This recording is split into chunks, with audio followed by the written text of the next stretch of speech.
Des pierres de 1000 tonnes déplacées comme si elles étaient des plumes.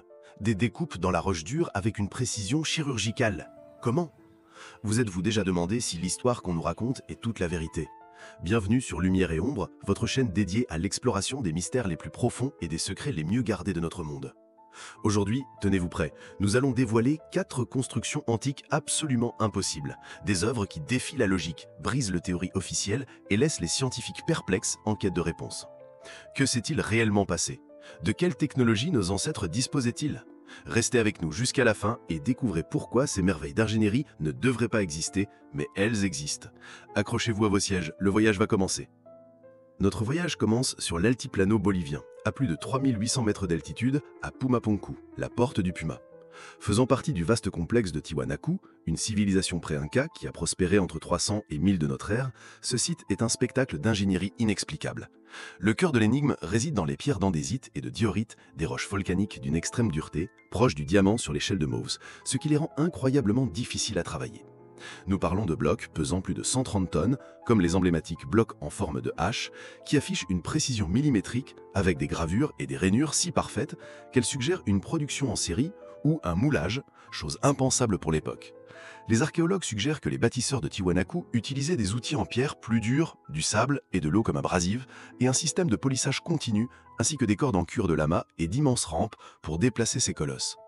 Cependant, la complexité des coupes internes, les trous parfaitement cylindriques et les surfaces semblables à des miroirs soulèvent de profondes questions. Comment ont-ils atteint une telle maîtrise sur des roches aussi difficiles avec une technologie supposément limitée? Certains blocs présentent de multiples plans et angles qui s'emboîteraient comme les pièces d'un puzzle tridimensionnel sophistiqué. L'absence de documents écrits de la culture Tiwanaku détaillant leurs techniques de construction ne fait qu'épaissir le mystère sur la façon dont ils ont transporté et travaillé des pierres colossales, certaines provenant de carrières situées à des dizaines de kilomètres, avec une précision aussi déconcertante. Pumapunku reste un défi direct à notre compréhension des capacités technologiques du monde antique. Notre prochain arrêt est Baalbek, dans la vallée de la Bekaa, au Liban, l'ancienne Héliopolis. Les Romains y ont construit un des complexes de temples les plus somptueux de leur vaste empire, mais le véritable casse-tête réside dans les fondations du temple de Jupiter.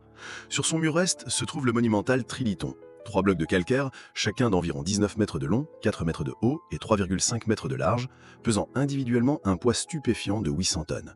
Ils sont parfaitement alignés et positionnés à une hauteur de près de 7 mètres au-dessus du sol. L'ingénierie romane était en son temps sans doute avancée, utilisant des crènes complexes, des poulies et une manœuvre considérable. Cependant, transporter et soulever des blocs de 800 tonnes représenterait un défi extrême, passiblement au-delà de leur capacité connue pour ce type de tâche continue à une telle hauteur. Le mystère s'épaissit lorsque nous visitons la carrière, à près d'1 kilomètre de distance. Nous y trouvons la Hajar al-Yibla, la pierre de la femme enceinte, un monolithe encore plus grand, pesant environ 1200 tonnes. Et, comme si cela ne suffisait pas, en 2014, une autre pierre, estimée à un incroyable 1650 tonnes, a été découverte dans la même carrière. Comment ces mégalithes ont-ils été taillés avec cette précision et surtout, comment prévoyait-on de les transporter et de les intégrer à la structure? Certains chercheurs émettent l'hypothèse que la plateforme mégalithique sur laquelle les Romains ont construit pourrait être l'œuvre d'une civilisation antérieure, beaucoup plus ancienne, dotée de capacités technologiques encore plus impressionnantes. Baalbek nous oblige à reconsidérer les limites de l'ingénierie antique. Nous retournons dans les Andes, aux alentours de Cusco au Pérou, pour admirer la magnificence de Sacsayhuaman. Souvent décrite comme une forteresse inca, dont la construction principale date du XVe siècle, cette structure est une merveille d'architecture et d'ingénierie. Ces imposants murs en zigzag sont formés de blocs de calcaire et d'andésite, dont les dimensions et les poids défient l'imagination. Certaines pierres atteignent 9 mètres de haut et dépassent les 120 tonnes, avec des estimations de blocs allant jusqu'à 200 tonnes.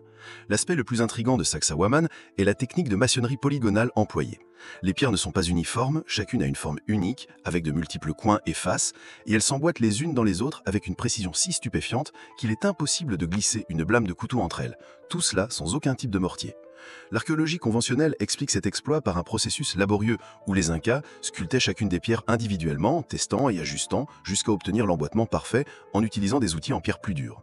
Le transport de ces gens rocheux, certains depuis des carrières situées à plusieurs kilomètres sur un terrain accidenté, aurait été une tâche herculéenne, impliquant des milliers de personnes, des rondins, des cordes et des rampes. Cependant, la logistique pour coordonner un tel effort, la perfection des emboîtements dans des pièces à forme si complexe et l'absence de registres incas détaillant ces techniques spécifiques, ils utilisaient des quipus, un système de nœuds et non une écriture formelle, continuent d'alimenter le débat. La résilience de la structure, qui a survécu à des siècles d'activité sismique, est un testament au génie inca, mais les comment exacts restent un puzzle monumental. Notre voyage nous mène maintenant dans le sud-est de la Turquie, à Göbekli Tepe, la colline ventruve. Un site daté entre 9600 et 7300 avant Jésus-Christ, ce qui en fait environ 6000 ans plus ancien que Stonehenge et les grandes pyramides d'Égypte. Le fait le plus stupéfiant est qu'il a été construit par des sociétés de chasseurs-cueilleurs, des groupes humains que l'on considérait jusqu'à sa découverte incapables d'une telle organisation sociale, mobilisation de ressources et connaissances techniques pour ériger une architecture monumentale. Göbekli Tepe est composé de multiples enceintes circulaires délimitées par d'immenses piliers de calcaire en forme de T, dont certains atteignent jusque 6 mètres de haut et pèsent environ 20 tonnes. Ces piliers sont souvent ornés de bas-reliefs finement sculptés représentant une variété d'animaux, des serpents sinueux, des renards rusés, des sangliers féroces, des oiseaux de proie, des lions, des scorpions et même des insectes. La sophistication artistique et l'échelle de la construction sont extraordinaires pour une période précédant l'invention de l'agriculture, de la poterie et de l'écriture. Comment ces groupes, probablement nomades ou semi-nomades, ont-ils réussi à extraire, transporter sur des centaines de mètres et ériger ces mégalithes? Quel système de croyances ou quels rituels ont motivé un effort collectif aussi grandiose et coordonné? L'archéologue Klaus Schmidt, qui a dirigé les premières excavations, a suggéré que Göbekli Tepe fonctionnait comme un centre rituel régional, peut-être le premier temple du monde, et que la nécessité même de construire et de maintenir un tel site aurait peut-être été un des catalyseurs de la sédentarisation et du développement de l'agriculture. Un des plus grands mystères est la raison pour laquelle, vers 7300 avant Jésus-Christ, ces impressionnantes enceintes ont été délibérément enfouies, un acte qui les a préservées pendant des millénaires, mais dont le but reste inconnu. Pumapunku, Baalbek, Sacsayhuaman, Göbekli Tepe, ces constructions sont les témoins silencieux de l'ingéniosité et peut-être des connaissances perdues de nos ancêtres, et nous obligent à remettre en question nos suppositions sur le passé et à admettre qu'il y a encore beaucoup de choses que nous ne comprenons pas. S'agissait-il de techniques oubliées, d'une aide extérieure, ou simplement de l'incroyable capacité humaine à surmonter les défis? Laquelle de ces constructions impossibles vous a laissé sans voix? Y en a-t-il une qui, selon vous, devrait figurer sur cette liste? Partagez vos idées dans les commentaires.